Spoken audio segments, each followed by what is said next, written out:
you're wondering how a simple comma can create a miracle. And what I want to tell you is not only can a comma create a miracle, it can save lives. Now that's a pretty big claim, isn't it? Let's show them, Kimberly. Let's eat, Grandpa. Or, let's eat, Grandpa. Right? Does that not save someone's life? I choose number 2. I did not lie to you. That took you a second, Lily Marie. It can make a huge difference. You can see that now, right? How much a comma can make a difference. So, the dictionary says the importance of a comma, it's used to separate an introductory clause or phrase from the main clause. It may be omitted after a short introductory phrase if no ambiguity results, which clearly in this example, right? In general, we want to favor use of that comma unless a particular literary effect is desired or if it distorts the sentence. In other words, we want to place, where we place that comma can make all the difference in what it is we're trying to convey. Right? So, with that idea in mind, what I want you to think about is the words, I am that I am. I am that I am. It's something that you've probably all heard at one time or another. Those are the words that are said to have been spoken to Moses from God when Moses said, you know, what shall I say your name is? So, are you still wondering how a simple comma can create miracles by changing the meaning of the words? I am that I am. I bet you are. I'm glad you asked. First, though, what I want to do is I want to look at the story of Moses and relate that to our life as well. My personal belief system says that the Bible is the story of every man. And so, as we go through and look at these different things, we can relate them to who we are. When we do that, we can more clearly understand what James Twyman means by his powerful claim that we can create miracles by using a comma. So most of you probably know the story. It began in the Bible when God spoke to Moses via a burning bush, and God called his name. What was interesting about that is Moses responded with, "Here I am. Here I am." He responded to God as if he already recognized himself with that source of life, with his I am presence. Here I am. At that point in time, God announced to Moses that he was standing on holy ground. And why was that ground holy? Because that's where God became recognizable to Moses, and not just Moses, but to the world. God's presence was experienced by an ordinary man through an ordinary bush on an ordinary mountain ridge, and yet that was an extraordinary event, wasn't it? Well, God went on to tell Moses that he wanted him to deliver the Israelites out of Egypt, a seemingly impossible task at the time. And he wanted Moses to bring those people, the Israelites, to a land flowing with milk and honey, where they could be abundant and free. And so Moses' response to that was, who am I to do that? Have you ever said that for a situation in your life? Who am I to do that? Well, after Moses finally resigned himself to the fact that he was going to do it, then he asked God, Who am I going to tell them sent me to do this great task? What do I tell them your name is? And God responded, was said to have responded, wasn't there, I am that I am. I am that I am. So the story continues with accounts of several miracles which ultimately did help Moses free those slaves and ultimately did help them find that land of freedom and abundance. And he did that by using the name and the power behind that name with the knowledge, with the understanding of what it truly meant. So Moses confronted the most powerful man in the land, in the world, at that particular time. And he compelled him eventually to release every Hebrew slave that was in Egypt. And Moses was able to prevail. Moses was able to conquer. And so we want to look at that and relate that to our lives. Maybe there's a time that we've been called to do something that we didn't think we would be able to do or succeed at. We wondered just how we were going to take that task on, how we were going to succeed.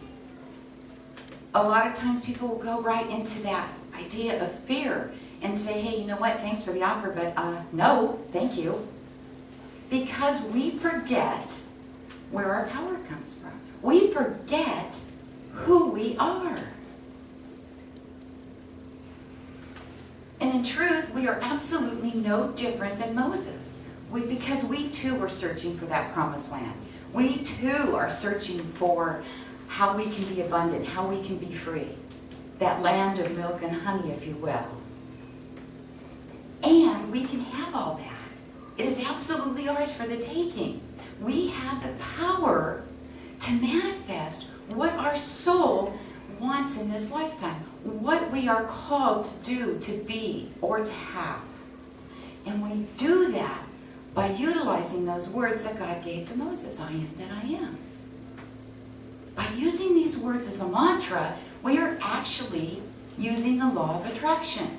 We are aligning ourselves with God, with Source, with all that is, affirming who we are, affirming that oneness, that we already possess everything that we need to be happy, to live that fulfilling, free, abundant life.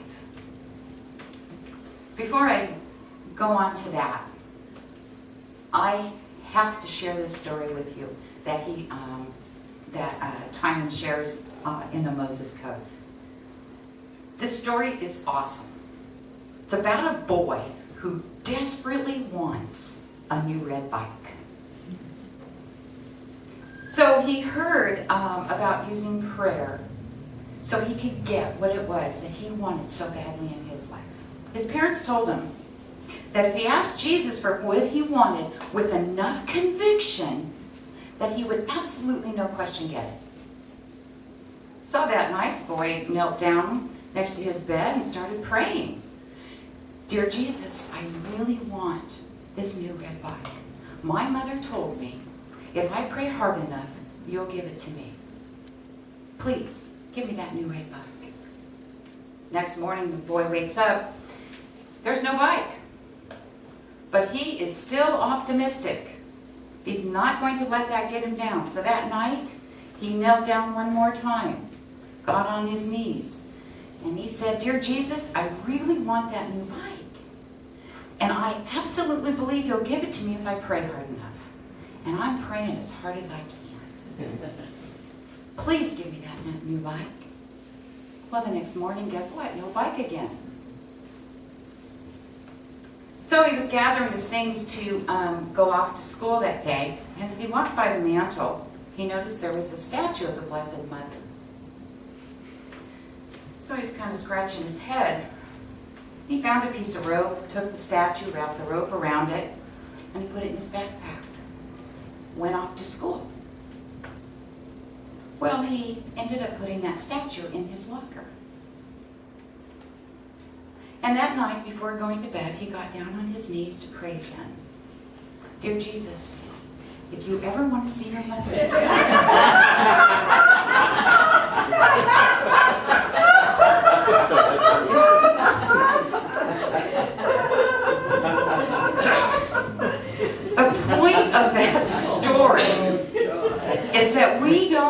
have to petition or beg or plead with God or coerce God.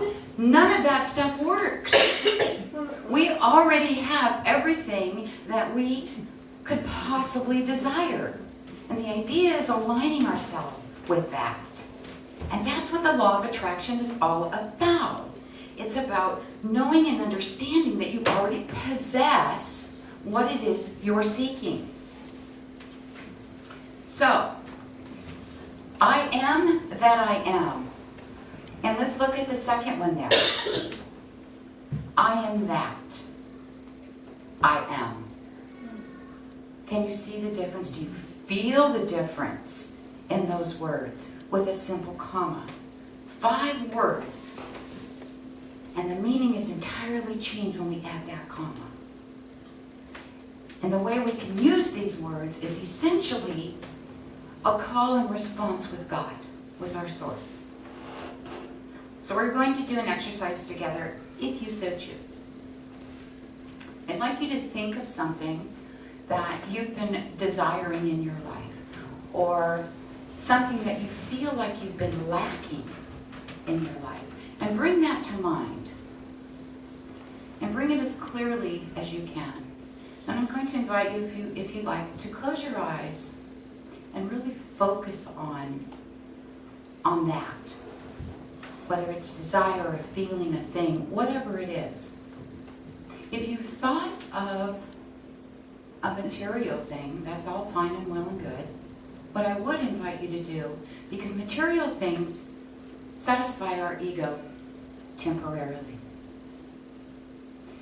And behind those things that we want is generally, always rather, a deeper desire, our soul's desire. Maybe we want that thing so we can feel more abundant in life. Maybe we want that thing so we can feel that unconditional love that we know is available to us. So take a moment and see if you can find out what that feeling is, what it is your soul is desiring. What I want you to do is just continue to breathe as you're breathing, and on the exhale to yourself, just say, I am that. And on the inhale, I am. And what you're doing is you're aligning yourself with that you already are. Exhale, I am that. Inhale, I am. And feel with emotion that you already have that desire, that it already is you, is yours, because it truly is. You are attracting to yourself what it is your deepest desire is. And continue to repeat that mantra.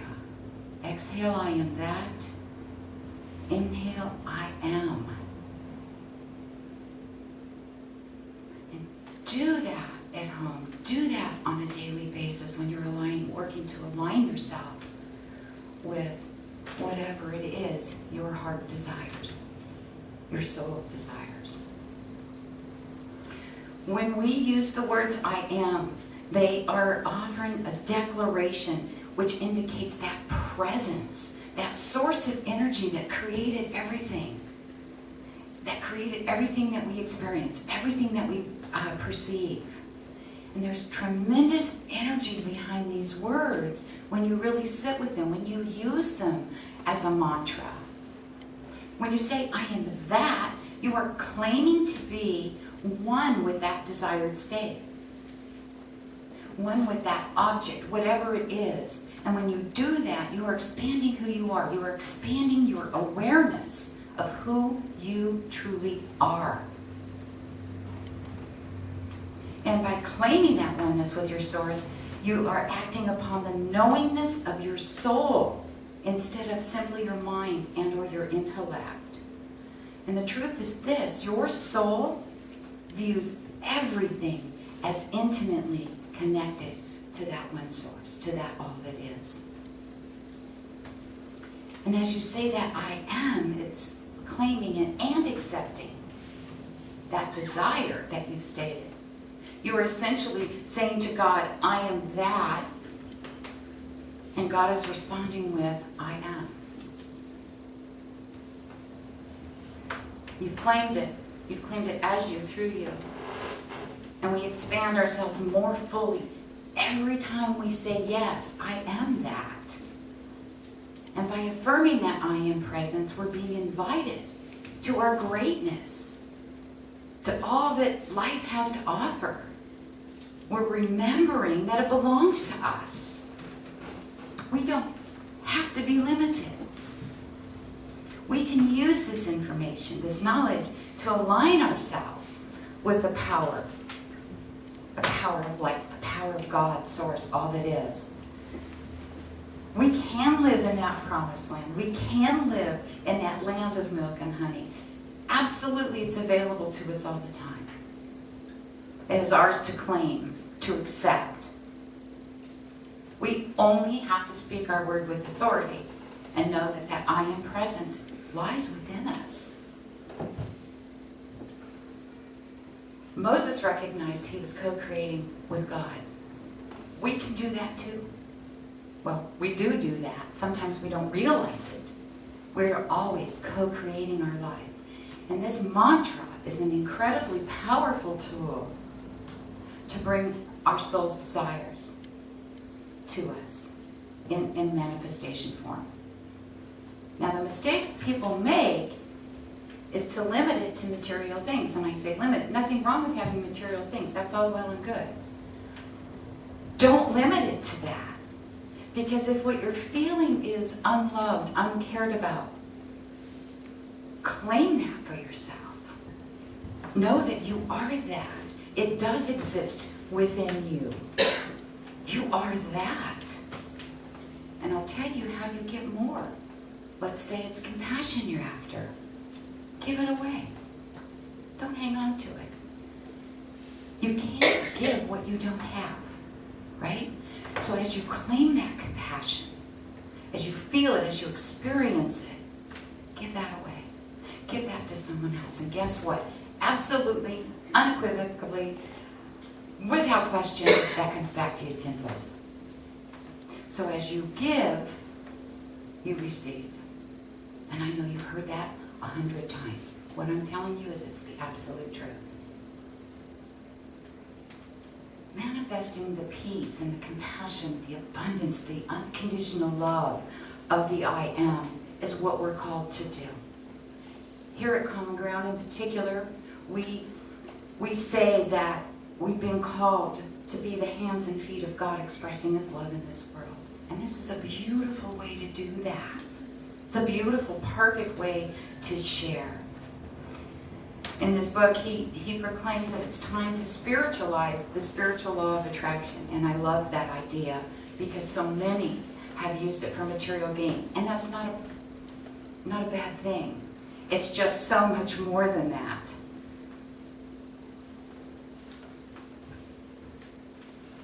When The Secret came out, and he alludes to this also, he actually talks about it specifically in this book. When The Secret came out, so many people were really attracted to it, right? Because it was like, oh, I can get rich, or I can do this, I can do that. And yes, you can. But what happened is it didn't work, or so they thought, for many people. And so they gave up and they put it aside. Well, they wanted bigger cars, more expensive homes. They want, all the material things that you can imagine. And what I'm saying about this is if we look deep enough into ourselves to uncover what it is our soul's true desire is, all of those material things will come. Because our soul is seeking something so much more important. Those material things we can't take with us. But those soul desires, what we're searching for with our soul, that we take with us. And that we can share and give away freely. The best and most efficient way to receive the desires of our soul is to give it away, to share it freely, and not keep it to ourselves. And that's something that we really promote here. we do absolutely need on this planet, especially at this particular time, we need those enlightened souls to manifest a world that looks a little different than it does today. Would you agree with that? Yeah. You do have that essential role to play. You do have an individual responsibility. And I invite you to find out this week, really spend time with, what does that look like for me? How do I need that to show up? What can I give? What can I share? You truly are here to harness the power of divinity itself and to help create a world based on the laws of compassion, of love, of peace, of harmony, and power. And so thank you so much for being here this morning while I share the truth as I understand it.